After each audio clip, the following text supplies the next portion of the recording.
하나님 감사합니다. 우리가 자주 표현하는 인사말처럼 우리와 늘 함께 하시는 임마누엘 은혜에 감사합니다.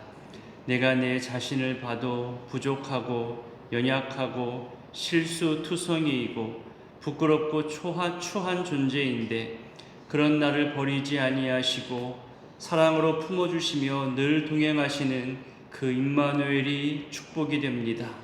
세상에서 성공하고 남들보다 더 출세하여 많은 것을 쌓아두고 누리는 그것이 참된 축복이 아니라 삶의 형편과 상황이 어떠하든지 하나님과 늘 동행하며 하나님이 지금 내 옆에 계심을 알고 살아가는 그것이 은혜요 형통함임을 잊지 않게 하옵소서. 또한 예수 이름으로 이기게 하시고 승리하게 하시는 은혜에 감사합니다. 내가 홀로 싸우면 모든 싸움에서 질 수밖에 없는 존재인데 주님 내게 힘이 되시고 방패가 되시며 지금도 보이지 않는 곳에서 나를 지키시고 감찰하시며 어떤 악함도 침범하지 못하도록 우리의 보호자가 되어주심이 우리에게 힘과 위로가 됩니다. 나사렛 예수의 이름에 능력이 있음을 알고 예수 이름 의지하여 늘 이기는 삶, 문제 상황에 빠져서 허우적대는 삶이 아니라 문제를 주시고 이기게 하시고 나를 성장하게 하시는 우리 주님의 계획 안에서 살아가는 참된 승리자로 살게 하옵소서.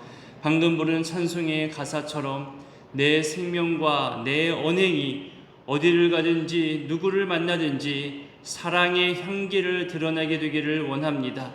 그런 존재함만으로도 미소 지을 수 있고 또 따뜻함이 되며 또 사역과 돌봄과 헤아림을 통해 회복의 역사를 보게 되고 기쁨의 사역을 감당할 수 있게 되는 참 좋은 향기로 하나님 앞에서 사람들 앞에서 쓰임받는 우리의 모든 일꾼들 되기를 원합니다.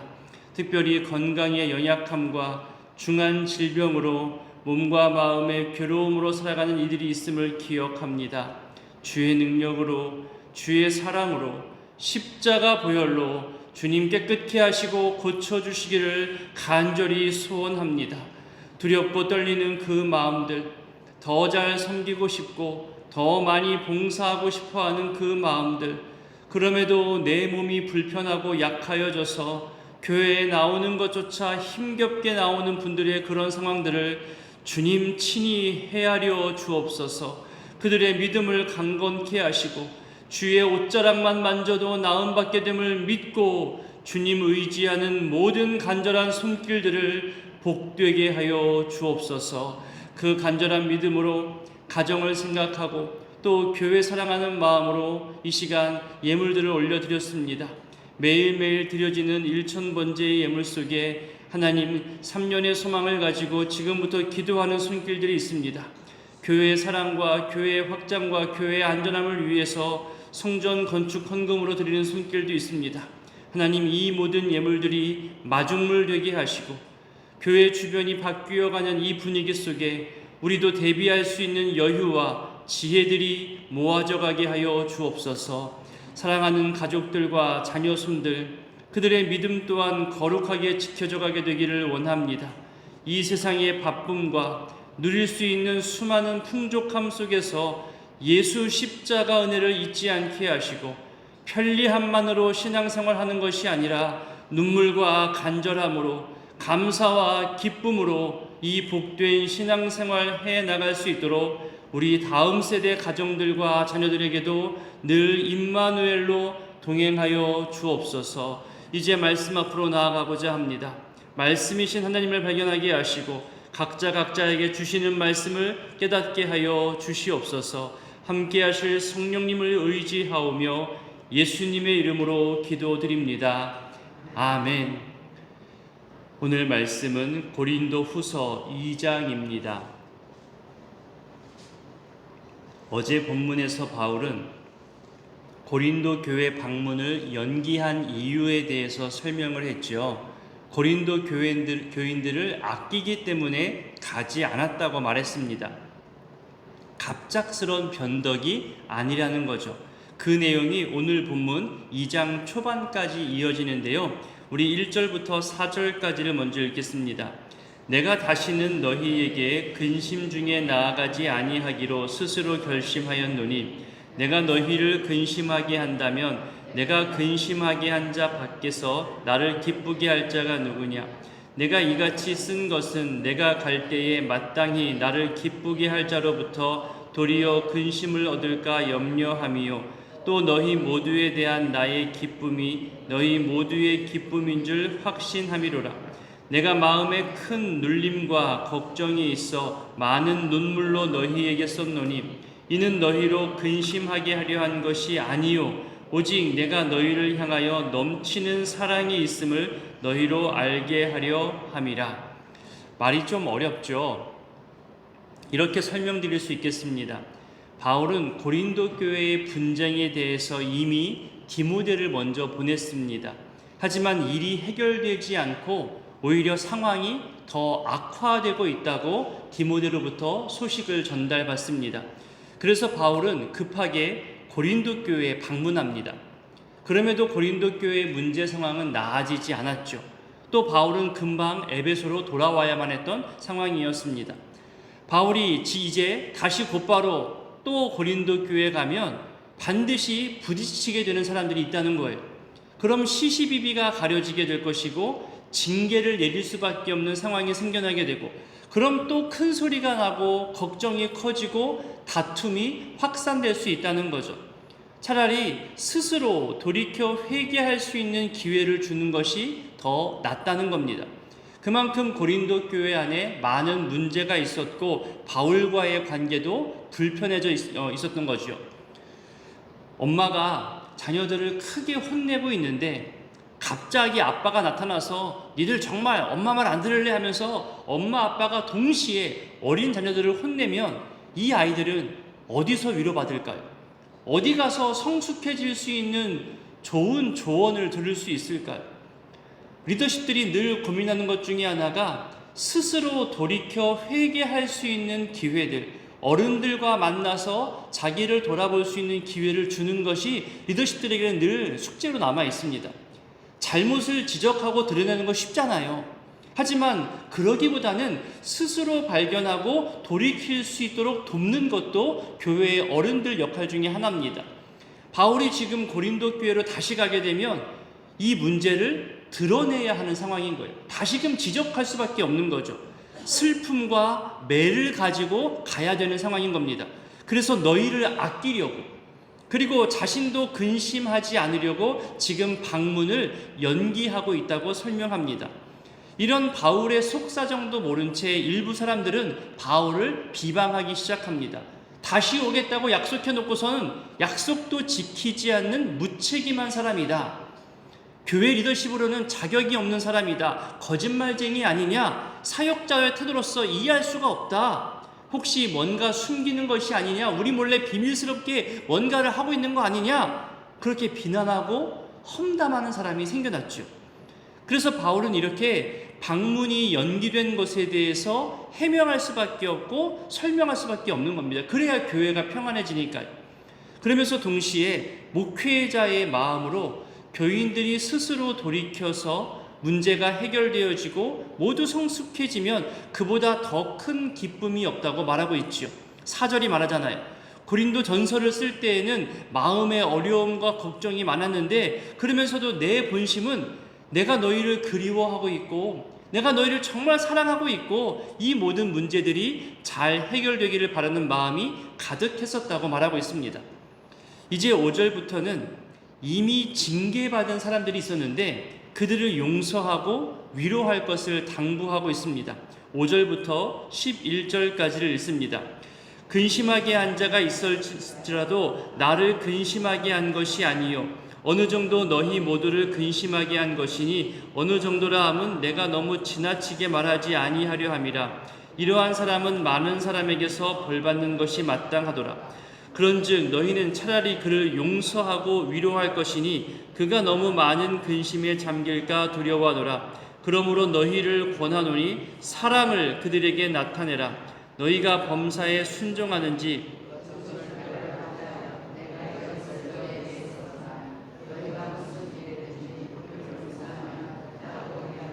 내가 만일 용서한 일이 있으면 용서한 그것은 너희를 위하여 그리스도 앞에서 한 것이니 이는 우리로 사탄에게 속지 않게 하려 함이라. 우리는 그 계책을 알지 못하는 바가 아니로다. 정확하게 누가 근심하게 했는지, 누가 징계를 받았는지, 한 사람인지 두 사람인지 아니면 그 이상인지 정확히는 다 알 수 없지만 바울의 목회와 바울의 영향력을 폄하하는 사람, 바울의 사도적 권위를 무시하고 모독하고 이것으로 고린도 교회 교인들을 선동했던 사람이 있었던 것 같습니다. 내일 본문 3장에서도 나오는 내용이지만요, 바울에게는 그 흔한 추천서도 없다면서 바울의 사도됨을 부정하고 있지요. 바울을 지금 공격하는 무리가 있다는 겁니다. 이런 자들 때문에 바울과 고린도 교회 교인들 모두가 다 근심하게 되었다 말합니다. 그럼에도 바울이 이들에게 용서해 줄 것을 말한다는 것은 이 갈등과 아픔을 통해서 교회가 성숙해질 수 있는 유익이 있었기 때문입니다. 너무 평안할 때에도 문제가 생겨요. 하지만 조금 문제 상황이 생기고 다툼이 있고 큰 소리가 있다 할지라도 그것을 통해 우리의 민낯, 우리의 본 모습, 우리의 현재 상황을 올바르게 파악할 수 있고 미래를 대비할 수 있다면 그조차 유익이 될 수 있잖아요. 고린도 교회의 갈등과 또 다툼을 가져온 사람들에 대해서 고린도 교회의 주된 멤버들, 핵심 멤버들은 이들을 징계하였습니다. 이 말은 징계하는 것에 대해서 찬성하는 사람들의 대다수 사람도 있었지만 이 징계를 반대하는 사람도 있었다는 얘기예요. 그리고 그 반대하는 사람들은 또다시 나눌 수 있는데 징계를 아예 하지 말자는 의견도 있었을 것이고 이보다 더 큰 징계, 더 오랜 징계를 줘야 한다는 그런 의견도 있었을 겁니다. 징계받는 것이 마땅하지만 그 일로 인하여 또 다른 다툼과 갈등이 생겨날 수 있으니 어느 정도 의견이 확인되고 징계가 내려졌다면 7절에서 차라리 이제는 용서하는 것이 더 유익이라고 말하는 거죠. 너무 징계 중심으로만 상황을 몰고 가다 보면 그가 돌이켜 회개했을 때 다시 공동체 안으로 돌아올 수 있는 기회가 사라지게 됩니다. 그가 더 많은 근심에 빠지지 않도록 다시 돌아올 여지를 늘 주어야 한다고 바울은 지금 말하고 있는 거죠. 한 사람의 삶에 있어서요, 공동체로부터 징계를 받는 것은 엄청난 부담입니다. 창피함일 수도 있고요, 자존심이 무척 상하는 일일 수도 있어요. 차라리 징계받느니 내가 교회를 떠나겠다 그렇게 말할 수도 있겠죠. 징계받은 후에 그 자리에서 다시 일어서는 것은 우리가 생각하는 것만큼 쉬운 일이 아니에요. 우리가 예수 그리스도로부터 용서받은 것처럼 우리도 용서하고 위로해야, 기다려줘야 그가 다시 일어설 수 있고 다시 우리와 어울릴 수 있다는 거죠. 그러니 징계는 우리 모두의 유익도 포함되어져야만 하는 거예요. 그저 한 사람 망신 주고 그 한 사람 책망하고 지적하고 벌 주고 그것으로 끝내면 안 된다는 겁니다. 공동체 모두의 성장과 유익을 늘 생각해야 되는 것을 말하고 있습니다. 그래서 바울은 8절에서 좀 더 강하게 권면하죠. 사랑을 나타내라. 그렇지 않으면 11절 표현처럼 사탄에게 속아 넘어가는 꼴이 된다는 거예요. 용서 없는 무자비한 징계는 사탄의 계략인 것이지 하나님의 뜻은 아니라는 겁니다. 사람들이 함께 어울려 살다 보면 서로 간 실망할 때 왜 없겠어요? 서운하고 섭섭하고 화가 나타날 때 있겠죠. 처음 초반에 막을 수 있는 문제들을 그냥 내버려 두면 문제가 점점 더 커져갈 때 있습니다. 여러분 가만히 보면요, 나는 그저 잘 이겨낼 수 있고 또 넘길 수 있는데 옆에서 부추기는 사람들이 있어요. 아, 너 그거 어떻게 참을 수 있어? 걔는 또 왜 그랬대? 감동을 선동질하고 화내게 하는 그런 옆 사람이 꼭 있어요. 있지도 않은 말을 만들어내기도 하고요, 그럴듯한 말로 상대방을 불신하게 합니다. 가만히 보면 내가 직접 들은 말이 아니에요. 다 이 옆 사람들로부터 전해 들은 말로 내가 상대방을 오해하고 화를 키워내는 거죠. 정말 상대방은 전심으로 진심으로 수고하고 헌신하며 나를 대했는데 그 옆 사람의 거짓말 같은 몇 마디 때문에 이 모든 관계가 전부 헛것처럼 될 때가 있는 겁니다. 너무 속상하죠. 그러니 여러분, 갈등 상황을 풀어내는 것도 중요하지만 그 모든 과정과 시간 속에서 거짓 선동과 억지스러운 말들에 넘어가지 않도록 내 마음 잘 다스리고 지키는 거 중요합니다. 사실이 아닌 것을 걸러내야 돼요. 갈등이 생기면 여러 유혹의 말에, 평소에는 흔들리지도 않은 말에 내가 흔들릴 때가 있어요. 확인되지 않은 말들, 이럴 거야 저럴 거야 추측의 말 하지도 말고 듣지도 말고 마음 빼앗기지 않았으면 좋겠습니다. 이제 또 다른 문제 상황이 남아있는데요, 바울과 고린도 교회 교인들과의 오해와 갈등 중에 사도권 문제가 있었습니다. 꽤 많은 분량으로 이 바울은 자신의 신분, 또 자신의 직분, 또 자신의 사도권에 대해서 설명해 나갑니다. 어디서나 그리스도를 드러내는 그리스도의 향기라고 표현하거든요. 우리 12절부터 17절까지를 읽겠습니다. 내가 그리스도의 복음을 위하여 드로아의 이름에 주 안에서 문이 내게 열렸으되 내가 내 형제 디도를 만나지 못함으로 내 심령이 편하지 못하여 그들을 작별하고 마게도냐로 갔노라. 항상 우리를 그리스도 안에서 이기게 하시고 우리로 말미암아 각처에서 그리스도를 아는 냄새를 나타내시는 하나님께 감사하노라. 우리는 구원받는 자들에게나 망하는 자들에게나 하나님 앞에서 그리스도의 향기니 이 사람에게는 사망으로부터 사망에 이르는 냄새요 저 사람에게는 생명으로부터 생명에 이르는 냄새라.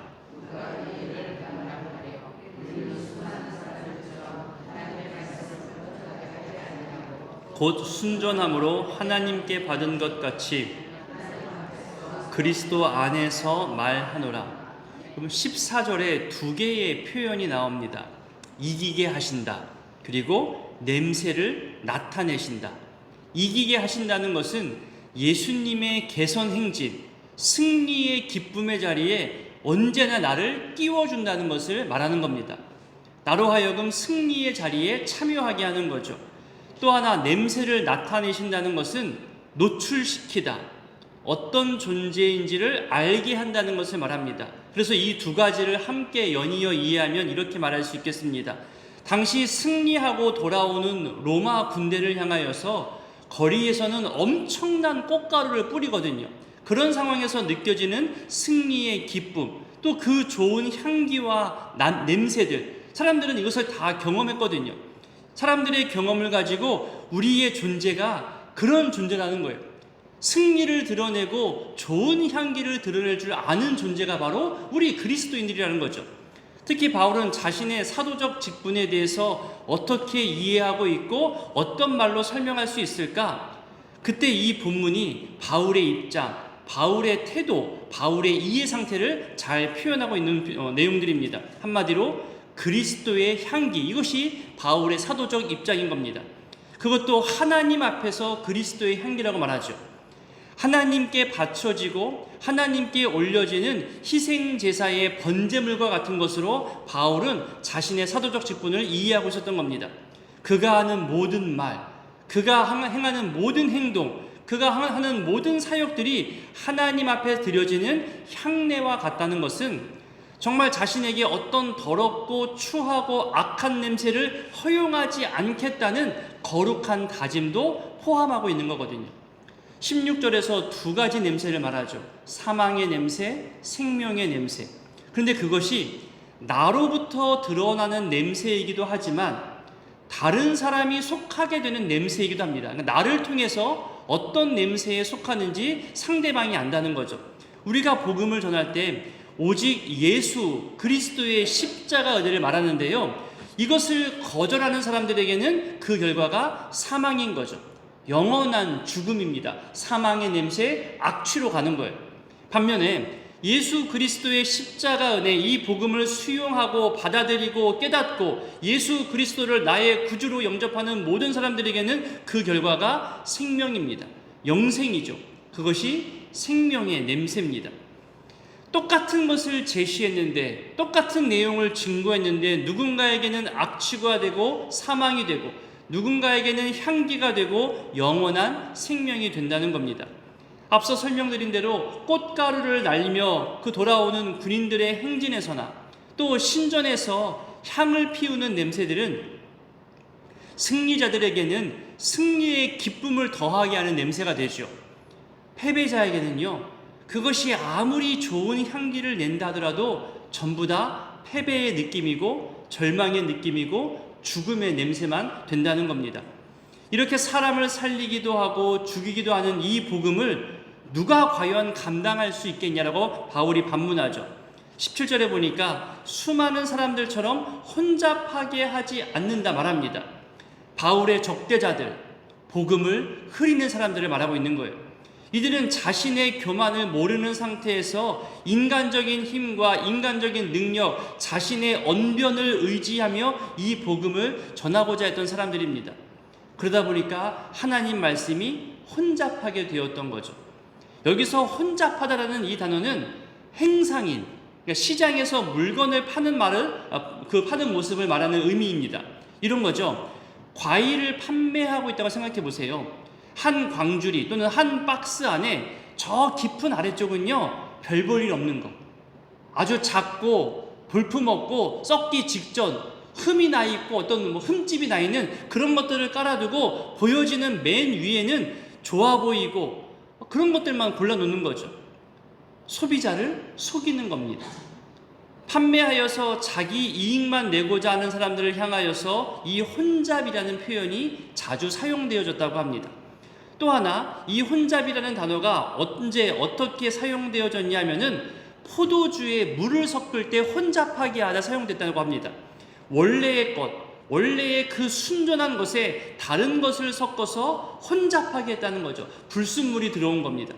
그러니 여기서 말씀을 혼잡하게 했다는 것은 이 말씀을 받는 사람이 어떠하든지 상관하지 않고 그 사람들로부터 무언가 부당한 이득을 취하고 자기 인기와 유익을 위해 거짓 속임을 하는 사람들을 말할 때 혼잡을 표현한 겁니다.